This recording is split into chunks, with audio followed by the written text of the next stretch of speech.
ओम शांति and good morning. आज जब मैं मुरली सुन रहा था तो मुझे ऐसा लगा कि जो बाप दादा के महावाक्य हैं उनको हम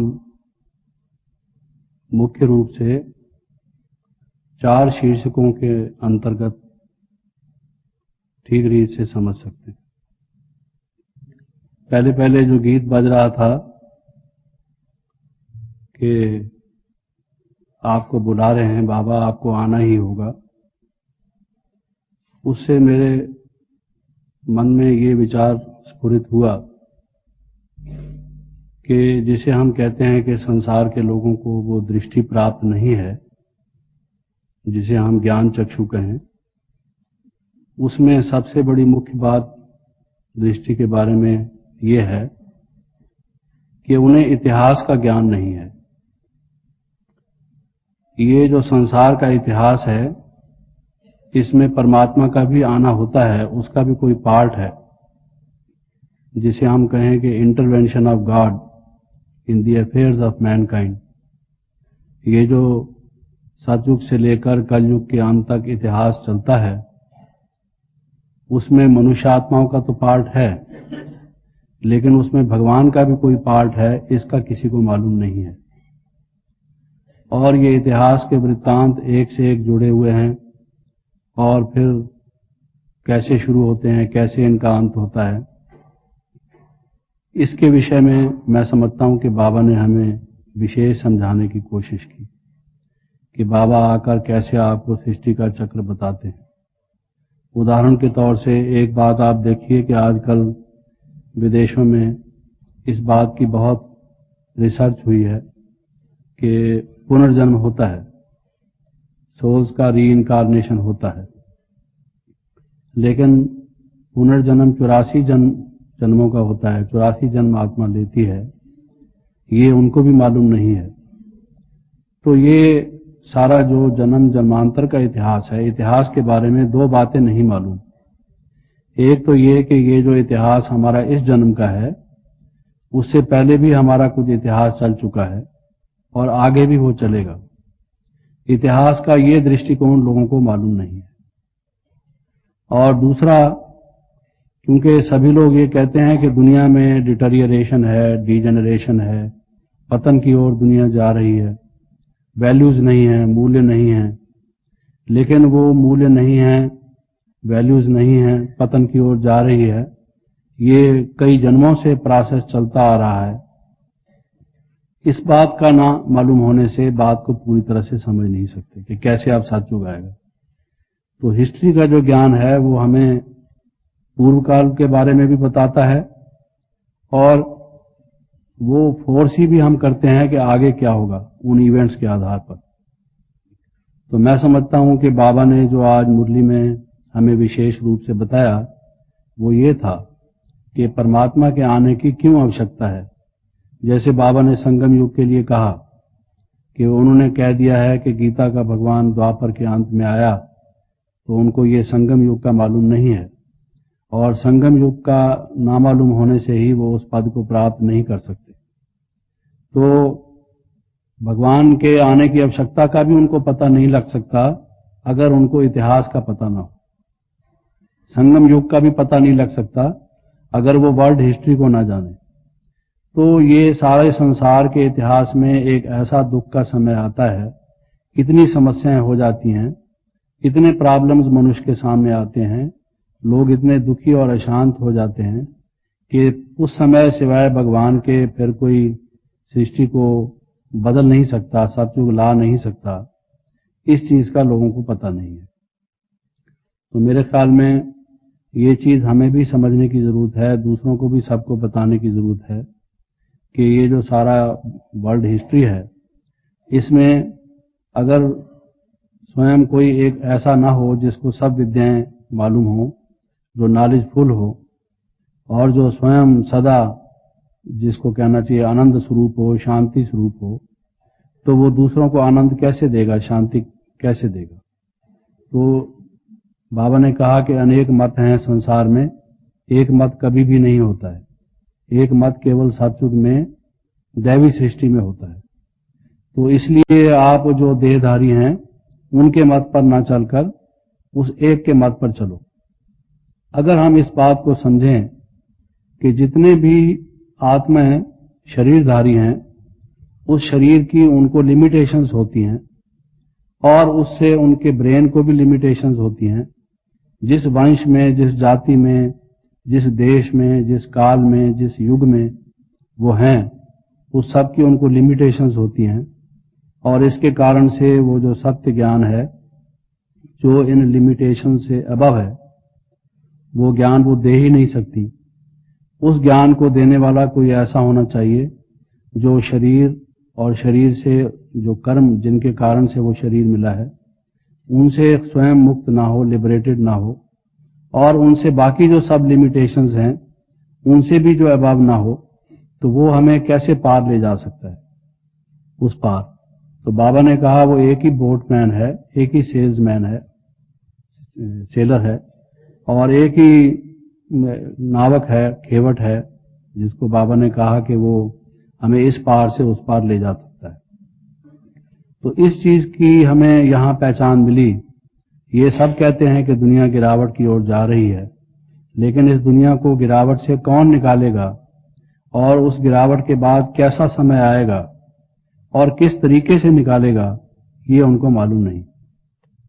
तो बाबा ने हमें आज मुरली में ये समझाया कि जिस समय सारी आत्माएं संसार की अत्यंत दुख में होती हैं, अशांत होती हैं, तब वो परमात्मा ही एक ऐसा जानने वाला है जो सुख शांति की विद्या जिसके पास है, new knowledge for the new world, जिसको कई दफा बाबा मुरलियों में कहते हैं, वो जब नया ज्ञान दे, क्योंकि जितनी पुरानी विद्या हैं उनके होते हुए संसार का आज जो हाल है वो तो हमारे सामने है।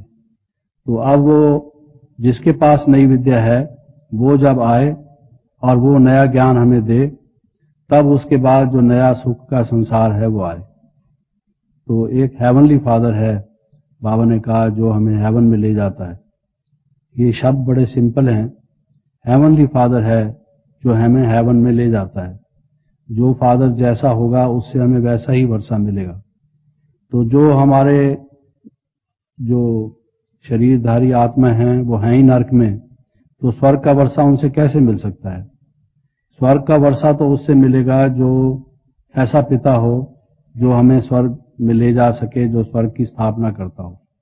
तो ये नई रचना जो न्यू क्रिएशन है, कहते तो हैं लोग कि परमात्मा क्रिएटर है, वो रचयिता है, लेकिन ये बात साथ में उनको ख्याल में नहीं रहती कि वो नई सृष्टि का रचयिता है। रचयिता तो है, क्रिएटर तो है, लेकिन वो न्यू वर्ल्ड का क्रिएटर है, हेवन का क्रिएटर है। ये एडजेक्टिव, ये विशेषण वो साथ में नहीं लगाते। तो ये चीज अगर हमें मालूम हो कि वो परमात्मा ही सतयुग का, नई सृष्टि का क्रिएटर है, तब हमें उस परमात्मा का भी पूर्ण रूप से परिचय हो। तो आज की मुरली से जो मैं समझा, क्योंकि बाबा कहते हैं कि मैं नया जन्म देता हूं, नई सृष्टि रचता हूं और स्वर्ग में सब आत्माओं को ले जाता हूं। आमतौर से लोग क्रिएशन का भी अर्थ नहीं समझते। वो ये समझते हैं कि परमात्मा ने सूरज, चांद, पृथ्वी इत्यादि बनाए, लेकिन बाबा कहते हैं कि मैं इनहेरिटेंस देता हूं, इसलिए मुझे क्रिएटर कहते हैं, जो सतयुग का इनहेरिटेंस है। वैसे लौकिक रूप से भी जो फादर है वो बच्चे को इनहेरिटेंस देता है। तो मैं समझता हूं कि अगर ये चीज लोगों को स्पष्ट हो कि परमात्मा को क्रिएटर क्यों कहा जाता है, इसलिए नहीं कि उसने 7 दिन में या 6 दिन में दुनिया बनाई और 7वें दिन कहा कि ये बड़ी वंडरफुल दुनिया है जो मैंने रची है और इसलिए रेस्ट करो, अब वो वीकेंड मनाओ, छुट्टी का दिन सैबत मनाओ। तो वो जो रचना का उनका कॉन्सेप्ट है वो ही बिल्कुल अलग है। रचयिता किसको क्यों, उसको फादर तो कहते हैं, लेकिन वो फादर किस कारण से कहते हैं और रचना वो कौन सा वर्षा देता है, इस बात को स्पष्ट करने की जरूरत है। और दूसरा, कई दफा ऐसा होता है, हम कहते हैं कि मैंने जैसे अभी पहले कहा कि परमात्मा का इतिहास में रोल जानना जरूरी है। हमें जो और डिवाइन फादर्स हैं किसी ने कहा है कि history is nothing but the biography of few great persons. जो इतिहास है वो जो बहुत बड़े बड़े महान विशेष व्यक्ति हुए हैं, उन्होंने जो कार्य किया, एक नया दौर, एक नए जमाने को वो लाए, वो उन सब को अगर हम पढ़ते हैं तो उसी का नाम इतिहास है। तो ऐसे तो दुनिया में लाखों करोड़ों व्यक्ति हुए, लेकिन इतिहास में तो हम केवल उन्हीं के वृत्तांत पढ़ते हैं जो विशेष व्यक्ति हों, जिन्होंने कोई बहुत बड़े कार्य किए हों। लेकिन उन सब बड़ों में से भी कौन बड़ा है, ये जब तक हमें मालूम ना हो जिसका इतिहास में रोल है, तो मैं समझता हूं कि ये एक मिसिंग पॉइंट जो दुनिया में सब ज्ञानों में मिसिंग पॉइंट है, वो ये है कि परमात्मा का भी इस सृष्टि में रोल है।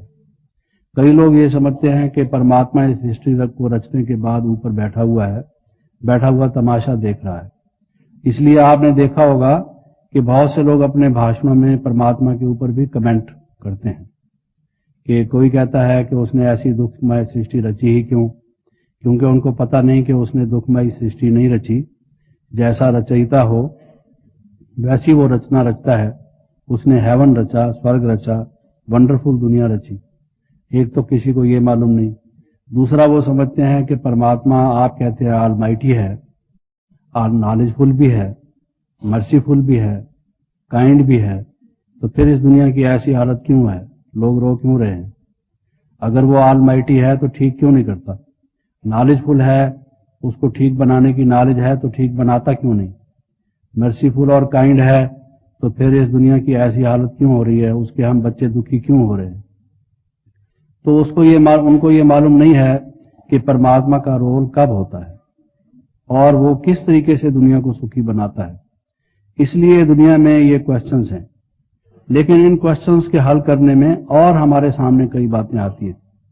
उदाहरण के रूप से जब हम ये स्पष्ट करते हैं कि परमात्मा का इस दुनिया में पार्ट है, इस इतिहास में उसका भी एक रोल है जो कि हाईएस्ट है, उसको हाईएस्ट, ग्रेटेस्ट, होलीएस्ट हम कहते ही इसलिए हैं कि उसका पार्ट ऐसा है। किसी को कोई गुण दिए जाते हैं तो गुणों की मैनिफेस्टेशन के आधार पर दिए जाते हैं। लेटेंट गुण, छिपे हुए गुण, सुषुप्त गुण तो हर एक में है। हम हर एक को कहते हैं कि हर एक व्यक्ति डिवाइन, उसमें डिवाइन पोटेंशियल है। तो हम जब किसी व्यक्ति का वर्णन करते हैं, महिमा करते हैं, तो उसके हिडन पोटेंशियल की नहीं करते। हिडन पोटेंशियल को तो हम वैसे ही कह देते हैं, लेकिन हम जब महिमा करते हैं तो जो उसके कार्य हैं, जो उसका मैनिफेस्टेशन है क्वालिटीज का, उसके आधार पर करते हैं।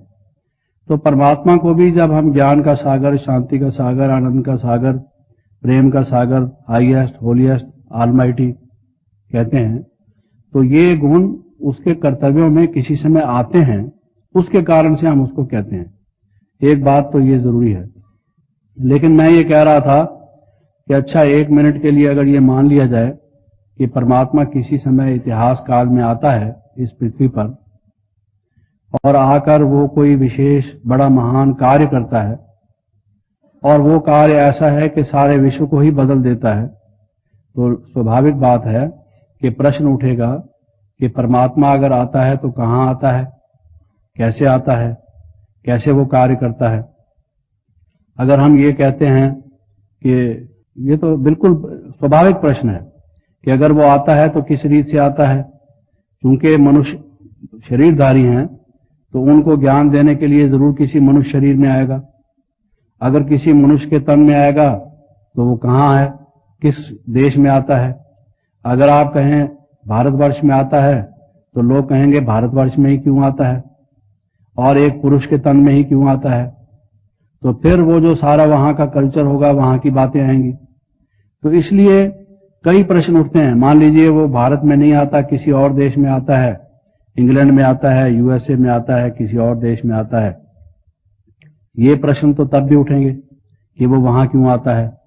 लेकिन जैसे बाबा ने कहा, अगर हम ये सामने रखें अपने मन में कि परमात्मा देवता बनाता है, वो किस लिए आता है?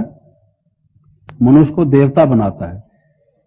अगर वो मनुष्य को देवता बनाता है तो जहां दैवी संस्कारों वाले, दिव्यता वाले, जिनमें जहां देवता बन सकते होंगे, जिनका कल्चर इतना रिच होगा कि उनमें दैवी बनने का पोटेंशियल होगा, जिनमें उस तरह की बातें होंगी, स्वाभाविक है कि जो सबसे प्राचीन सभ्यता होगी, जो पहले दैवी सभ्यता रह चुकी होगी, वो वहीं आएगा। तो वहीं आएगा तो उसमें फिर वो उस किस्म की बातें वो कहेगा। तो उसमें ये प्रश्न उठते हैं और वो उन प्रश्नों को फिर हमें लोगों को स्पष्ट करना पड़ता है कि परमात्मा भारत में ही क्यों आता है, और अगर भारतवासी में ही क्यों आता है। लेकिन ये इतिहास बताता है, दो तरह के विचार इतिहास में हैं। एक तरफ तो लोग ये कहते हैं कि भारत में भी लोग बाहर से आए, और एक कुछ लोग ऐसे हैं जो ये कहते हैं कि भारत से आर्य लोग बाहर गए। कई कहते हैं कि आर्य लोग भारत में बाहर से आए। तो ये दो हिस्ट्री के व्यूज हैं। हमें उसको स्पष्ट करना होगा कि वो यहां से बाहर गए या बाहर से यहां आए। अगर ये बात हम लोगों को पूरी तरह से स्पष्ट कर दें, ये बात मैं मुरली की नहीं कह रहा, लेकिन अपने अनुभव की कह रहा हूं कि ये हमें मनन करने की जरूरत है, बताने की आवश्यकता है। This was not in the Murli, these are my thoughts which I am sharing with you.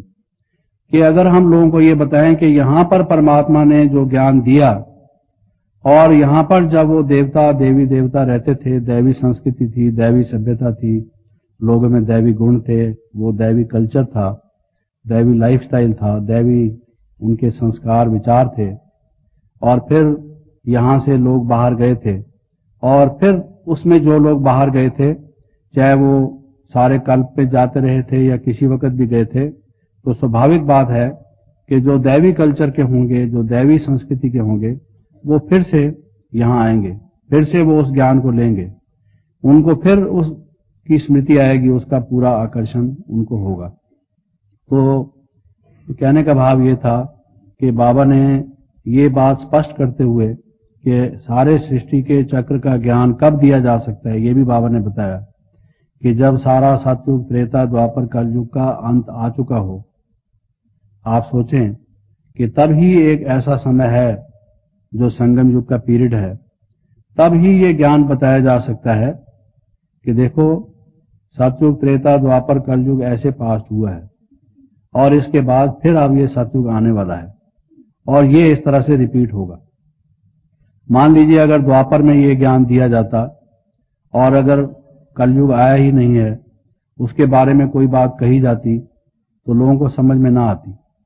आज से अगर 200 वर्ष पहले भी महाभारत पे लिखा हुआ है कि ऐसे मिसाइल्स थे, ऐसे कोई न्यूक्लियर वेपन्स थे, तो लोग समझ नहीं पाते थे कि कैसे हो सकता है। तो वो लोग कहते थे कि ये माइथोलॉजी है, ये फिक्शन है, साइंस फिक्शन है। उनकी जब ये न्यूक्लियर वेपन्स बने हैं, जब ये मिसाइल्स बनी हैं, जब ये रॉकेट्स बने हैं, तब लोग समझते हैं ठीक रूप से कि वास्तव में ये क्या चीज है।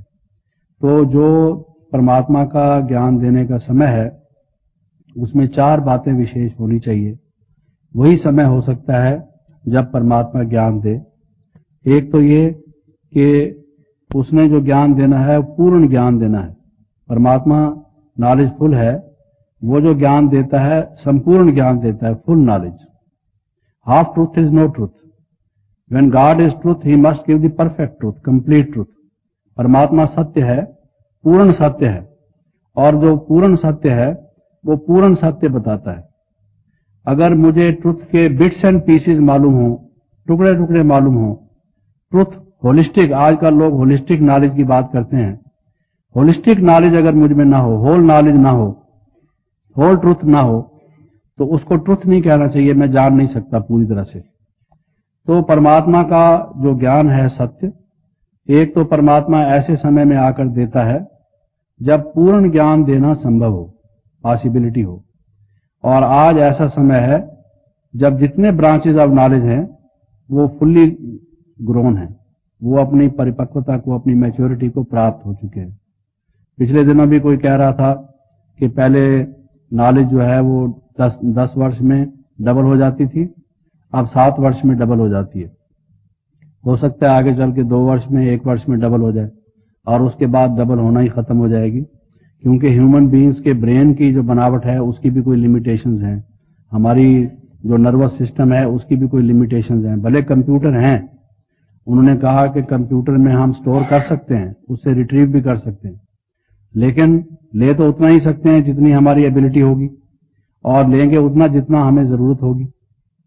तो जितना ज्ञान हमें चाहिए, जब वो ज्ञान दिया जा सके, ऐसे साधन हों, मीन्स ऑफ कम्युनिकेशन भी हों, क्योंकि सभी परमात्मा के बच्चे हैं, सबको ये ज्ञान मिलना है।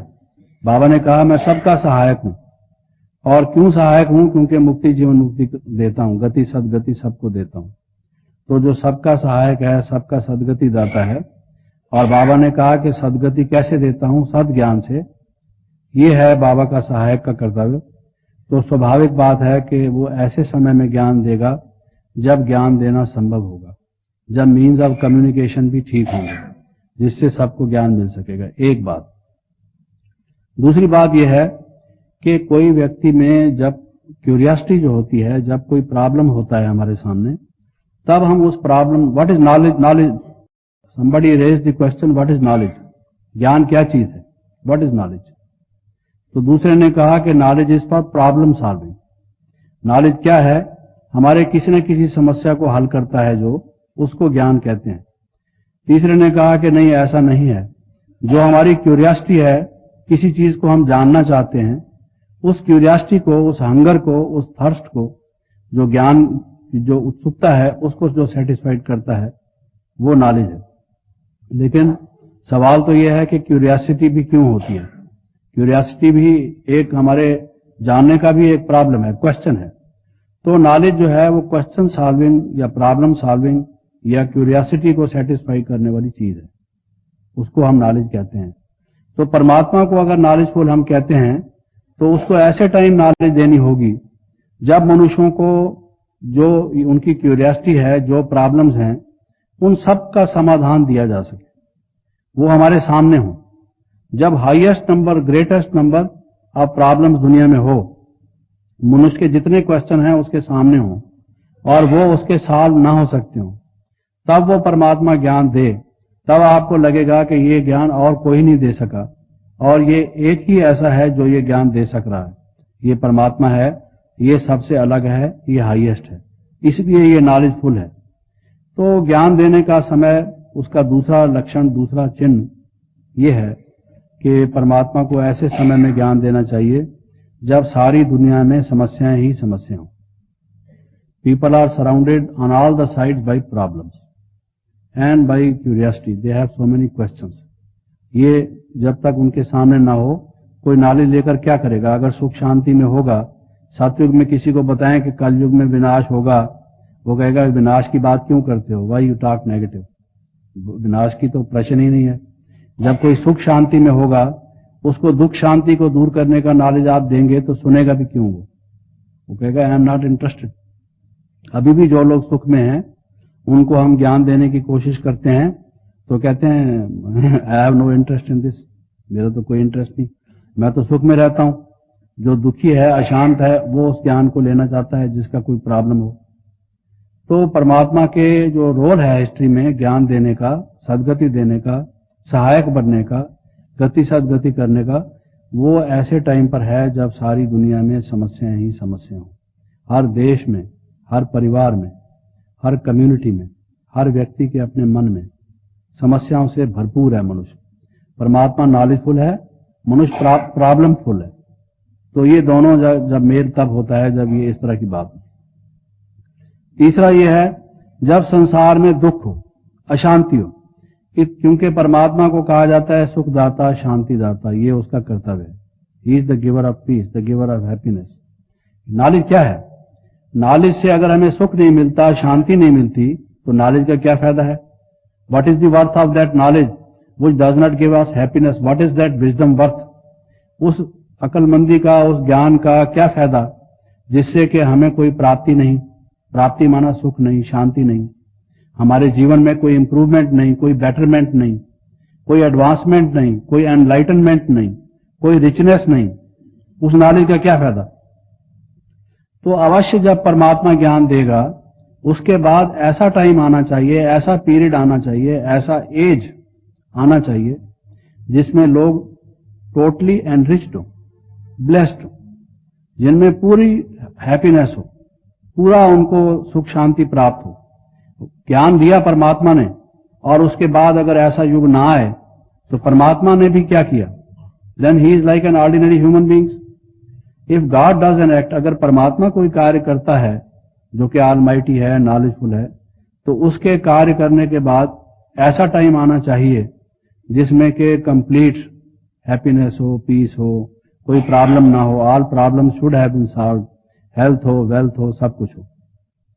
तो वो टाइम कलयुग के अंत का टाइम कहेंगे, क्योंकि उसके बाद सतयुग आना चाहिए जिसमें ये सब होंगे। उस टाइम पर परमात्मा ये ज्ञान दे, तभी लोगों को वो प्राप्त हो सके। और फोर्थ टाइम वो ऐसा होना चाहिए जिसमें के जो दुख और अशांति के कारण हैं वो समाप्त हो जाए। समाप्त कैसे हो जाए? अब एनवायरनमेंट का प्रॉब्लम है या लोग आपस में लड़ते हैं, इतने आपस में डिसेंशंस हैं, आपस में मतभेद हैं, इतने लोगों के विचारों में अंतर है कि वो क्रोध में आके एक दूसरे से ब्लडशेड के लिए भी तैयार हैं। तो परमात्मा ज्ञान देता है, कुछ लोग ज्ञान लेते हैं, वो ज्ञान से बदलते हैं, हेवनली इनहेरिटेंस लेते हैं, सदगति के लिए अपना पुरुषार्थ करते हैं, जो बाबा ने एंड में भी जो हमें अव्यक्त वर्ष के लिए पॉइंट दिया गया कि दिव्य गुणों के एसेंस को धारण करके, ये पुरुषार्थ का नाम यही है, वो दिव्य गुणों के एसेंस को धारण करके दिव्य बनने की कोशिश करते हैं। लेकिन बाकी जो नहीं करते, एनवायरनमेंट जो ठीक नहीं होता, वेपन्स जो बने रहते हैं, लोग अगर आपस में लड़ते झगड़ते हैं, उन सब का अगर एंड ना हो तो फिर क्या फायदा? जिनको परमात्मा ज्ञान देगा, जो सदगति को प्राप्त करेंगे, वो भी उस सुख को पूर्ण रूप से नहीं प्राप्त कर पाएंगे जब तक के जो इरिटेशन के फैक्टर्स हैं, दुख और अशांति के जो कारण हैं, वो समाप्त ना हो। तो ऐसा टाइम वो होना चाहिए जिसके बाद ये विनाश, डिस्ट्रक्शन, जो भी ईविल है, सब चीज जो दुखदायक है, क्योंकि मनुष्य ने अपने नेगेटिव एक्शन से, अपने इग्नोरेंस से, अज्ञान से वो इम्बैलेंसेस ला दिए हैं, डिसहार्मनी क्रिएट कर दी है, लॉलेसनेस, डिसऑर्डर क्रिएट कर दिया है, वार्स, ब्लडशेड ला दिया है। इसका भी एंड जब तक ना हो तब तक वो कैसे आएगा? सचुग, सुख शांति कैसे मिलेगा? तो ऐसे टाइम पर परमात्मा ज्ञान देगा। तो मैं समझता हूं कि किसी का पुरुषार्थ पूर्ण रूप से तभी शुरू होता है जब ये बात उसके माइंड में सेट हो जाती है कि परमात्मा ही एक ऐसा है जो मुझे सुख शांति दे सकता है, सुख शांति की दुनिया स्थापन कर सकता है, और वो संगम ही एक ऐसा टाइम है जब वो परमात्मा ये कार्य करे ताकि उसके बाद वो सतयुग आए और कलयुग समाप्त हो, एक नई दुनिया, नया युग आए। क्योंकि सुख भी होलिस्टिक है। अगर तन का सुख है, मन का सुख नहीं है, फिर भी पूर्ण सुख नहीं है। अगर मन का सुख है, तन का सुख है, धन का भी पूरा सुख नहीं है, तो भी पूरा सुख नहीं है। सभी प्रकार का सुख हो, उसको ही हेवन कहा जाता है। और वो हेवन या सतयुग तो जब आता है जब परमात्मा अपना पार्ट प्ले करता है। तो मैं ये समझता हूं कि मेन चीज जो आज की मुरली में थी वो ये थी कि परमात्मा सारी सृष्टि के चक्र का ज्ञान देते हैं। यही इसी रीत से वो सहायक बनते हैं, क्योंकि इसी चक्र के ज्ञान से उनको सदगति होती है, और यही वो बोटमैन बन के और एक इस कलयुग से सतयुग की तरफ ले जाके ये सहायता करते हैं। यही इनहेरिटेंस है जो वो देते हैं। इसी वजह से हम उनको हेवनली फादर कहते हैं। और ये बात लोगों को नहीं मालूम, क्योंकि उनको संगम युग नहीं मालूम। और संगम युग उनको इसलिए नहीं मालूम कि उन्होंने भगवान का अवतरण द्वापर युग में दिखा दिया है। इसलिए बाबा बहुत दफा कहते हैं कि सबको ये बात स्पष्ट करने की जरूरत है कि जो ये संगम का पीरियड क्या है, भगवान ने गीता का ज्ञान कब दिया। गीता की बात जब हम करते हैं तो केवल यही नहीं समझना चाहिए कि ये कोई भारतवासियों के धर्म का एक कोई ग्रंथ है, बल्कि बाबा ने कहा कि चूंकि ये परमात्मा का दिया हुआ ज्ञान है, ये सभी धर्मों ग्रंथों का माता पिता है। जब तक लोगों को ये मालूम नहीं होगा कि भगवान ने ज्ञान कौन सा दिया था, अभी तक उनको ये मालूम है कि जो धर्म के स्थापक हैं उन्होंने ज्ञान कब दिया था। स्वयं भगवान ने भी कोई ज्ञान दिया था, तो जब वो mother father of all scriptures लोगों को नहीं मालूम होगा तो भी पूर्ण रूप से वो नहीं समझेंगे। इसलिए इस बात को भी समझाने की जरूरत है।